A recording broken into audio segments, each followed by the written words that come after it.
நிறைய goosebump moment இருக்கு. So எல்லாத்துக்குமே ரியாக்ட் பண்றாங்க. I'm so happy. Suriya sir உழைக்கலடா, அப்படியே துடிச்சு எடுத்திருக்காரு. அவர்லாம் இதெல்லாம் உழைப்பா, உழைப்போட உச்சத்தை, அதாவது மிச்சத்தை காட்டல, உச்சத்தை காட்டியிருக்காங்க. தங்கலான்லாம் விக்ரம் சார் பட்ட கஷ்டத்தெல்லாம் விட 100 மடங்கு கஷ்டப்பட்டு எடுத்திருக்காங்க.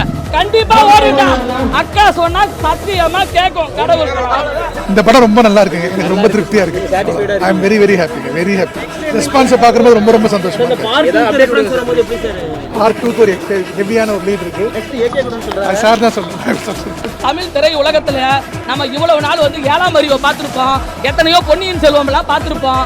அதையெல்லாம் தூக்கி சாப்பிட்டு சிவா நீ சிவன் யார் அப்படியே பௌர்ணமி நிலவோட படத்தை காட்டியிருக்காங்க. நாளைக்கு பௌர்ணமி கிரிவலம் போறேன். கண்டிப்பா இந்த படம் அவர் கேரியர்லயே 320 கோடி போட்டிருக்காங்களா, அதை விட ட்ரிபிளா அடிச்சு இது வந்து நல்ல பேர் வாங்குன்னு அக்கா சுகந்தி அக்கா சொல்றேன். அந்த சிவன் மேல ஆன காலத்துக்கும் ஒரு படம் பண்ண முடியாத அளவுக்கு சிறப்பான படமா எடுத்திருக்காங்க. கண்டிப்பா இது வந்து 2 வருஷம் ஆச்சுன்னு நம்ம எல்லாரும் ஃபீல் பண்றோம். கண்டிப்பா இது 20 வருஷம் ஆனா கூட இந்த மாதிரி ஒரு படத்தை எடுக்க முடியாது.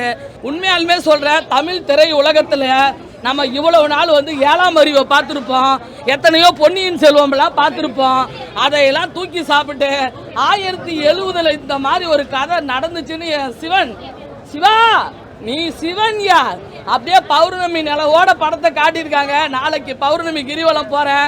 கண்டிப்பா இந்த படம் அவர் கேரியர்லயே 320 கோடி போட்டிருக்காங்களா, அதை விட ட்ரிபிளா அடிச்சு இது வந்து நல்ல பேர் வாங்குன்னு அக்கா சுகந்தி அக்கா சொல்றேன். அந்த சிவன் மேல ஆன ஓகேவா. வேற சூர்யா சார் உழைக்கலடா, அப்படியே துடிச்சு எடுத்திருக்காரு. அவர்லாம் இதெல்லாம் உழைப்பா, உழைப்போட உச்சத்தை, அதாவது மிச்சத்தை காட்டல, உச்சத்தை காட்டியிருக்காங்க. தங்கலான்லாம் விக்ரம் சார் பட்ட கஷ்டத்தெல்லாம் விட 100 மடங்கு கஷ்டப்பட்டு எடுத்திருக்கிறாங்க.